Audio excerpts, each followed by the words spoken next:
Hanging out here in Fulton. Second interview here on a Monday night. Kyle Perry has been a very busy guy of late, not just in racing, but outside of that as well. Fourth year in 350 Supers, did Sportsman on dirt. Of course, he's one of the guys who came up in quarter midgets right here and, of course, over in Syracuse. Got a chance to get a Sportsman out at the end of the year. Second in points, picked up a win last year at Oswego. But you guys are getting this on Tuesday. Hopefully later on tonight, he and his team, he's with Fulton, still the Red Raiders at this point, right? Or Red Dragons Red now. Dragons. Okay, they will be at Liverpool Double A sectionals tonight. Check your local listings. So they had some problems at Liverpool High School, so hopefully they'll be there. He is an varsity assistant coach there. Didn't know you were into basketball. Did you play growing up and all that kind of stuff? Yeah. I played, all through youth and played in high school and stuff like that. So as soon as I became a teacher, I was interested in coaching, so jumped right in. Not very. 5'7"? 5'6". 5'6". Yeah. So obviously you were not the power forward or No, the center. I was on the team, I ran 3-point to 3-point line. That's pretty much it. So. There you go. Okay, so if Brandon Bellinger were to play, you'll just bomb threes and he'll just take you inside, but you'll get 3 points for every basket. He'll get 2, so you'll win, right? That's right. I'll start dunking when it's worth 3 points. So. There, I like that right there. So we wish you well tonight in that. So how was the year? Second in points, did get a win. You tell me. How was it? I mean, this was definitely our best year, running 350s by far. Obviously we got our first win. That was good to get that off our back. I feel like we were super close before that. We finally, strung some consistent runs together and was able to get one. Out of 10 races, we had 9 top 5s. So wow, that's pretty really, good. really good year. The 1 week we didn't finish in the top 5. We ended up wrecking on the backstretch. So that kind of killed our championship hopes. But overall, it was a really, really solid year. So was the win a surprise, or had you been running better in the weeks leading up to the win? We were on the podium the first 2 weeks. We were third the first week, second I think the second week, and then we won the third week. So okay, it was kind of the writing on the wall was there. We got a good starting spot that night and pulled away. So did you start taking championship at that point? You can't really race thinking about a championship. I mean, the way I look at it is you just continue to be consistent.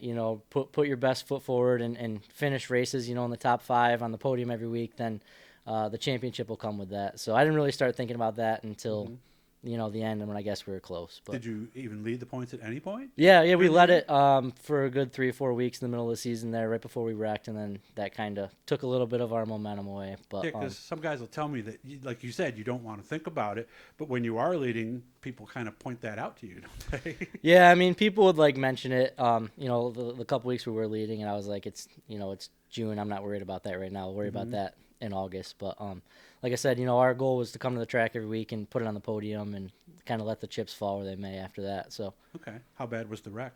It tore up quite a bit of stuff. I felt bad. I was leaving for vacation the week after, so luckily we had a week off. My dad busted his butt in the garage that week when I was gone to get it back together. Nice. But yeah, I mean, all 4 corners were pretty much wrecked. Really? Got the wing strut. Got the wing a little bit too. So yeah, I mean, it was pretty bad. Luckily, nothing we couldn't come back from though. So was the car okay after that? Right back where you were? Yeah. I mean, we were fast the next week. So okay. So how's it look today? You're looking at Brandon. We're in Brandon Bellinger's shop, by the way. You said your car is kind of like his, pretty close to ready to run. Yeah. Like I said, we do our maintenance, pretty good throughout the season. So luckily, we don't have anything major to do over the winter. We're building a new wing this winter. That's pretty much about it. So that's kind of the project we got going on right now. Okay. And if you've seen these 350 Supers from the grandstand, obviously they look a lot like what you're seeing back behind. Biggest difference is under the hood.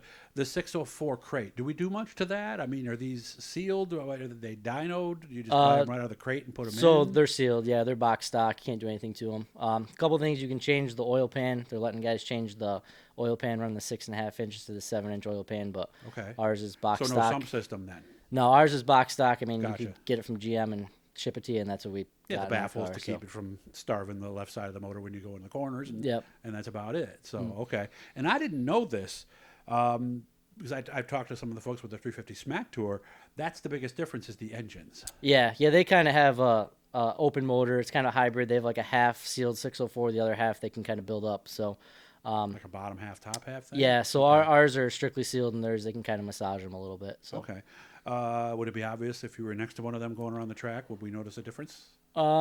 Probably at a place like Oswego, where you're pretty much wide open the whole time, it'd probably make a little bit of a difference. You'd be able to tell, especially on starts and restarts and stuff. But yeah, that, and when you I remember you had open motors against crates. You guys their lap times are going to be within a tenth or two, but let's say all of a sudden both of you guys have to hit the brakes and then go again. That's when we notice, right?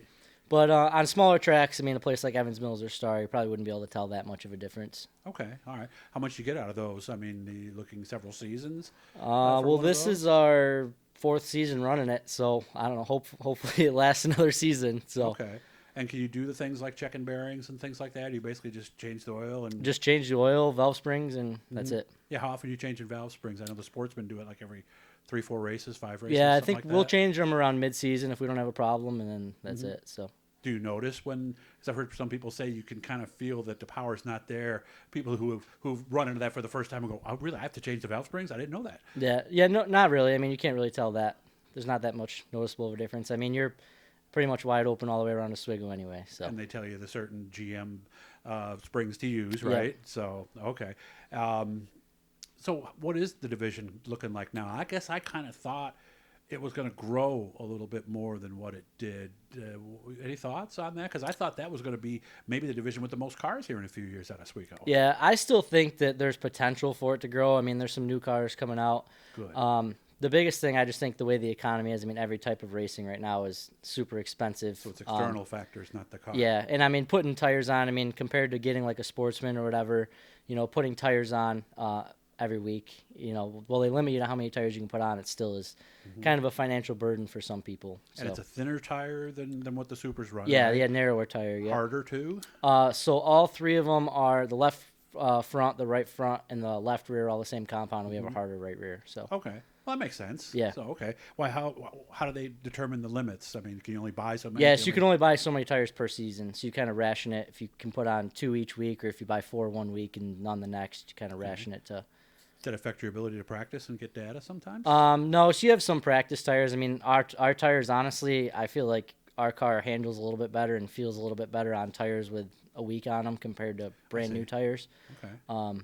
So, there's not really that big of a difference. So with these older practice tires, can you actually learn a lot? Or I would think, if anything, that might magnify the changes a little more. Yeah, when we always practice, we always go in with the mindset of you're never going to finish a race on brand new tires.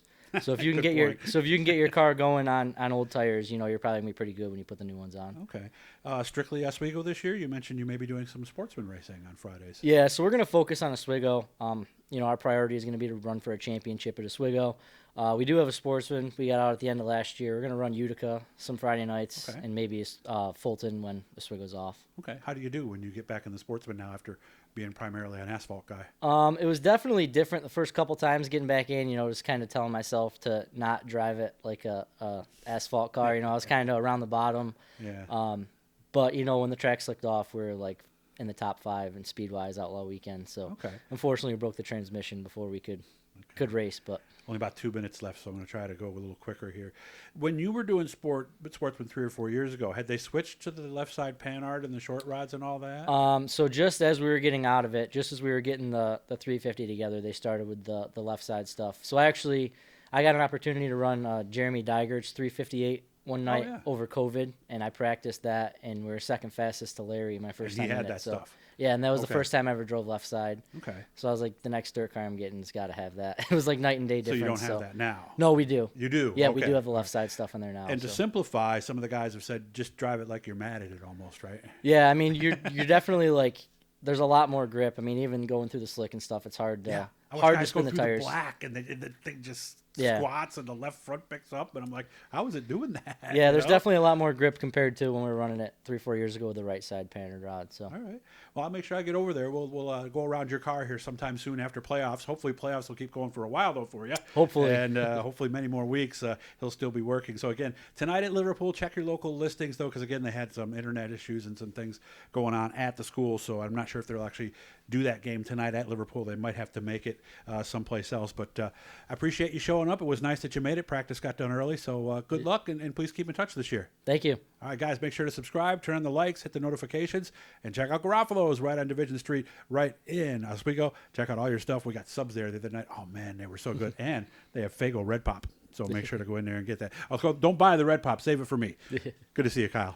See ya.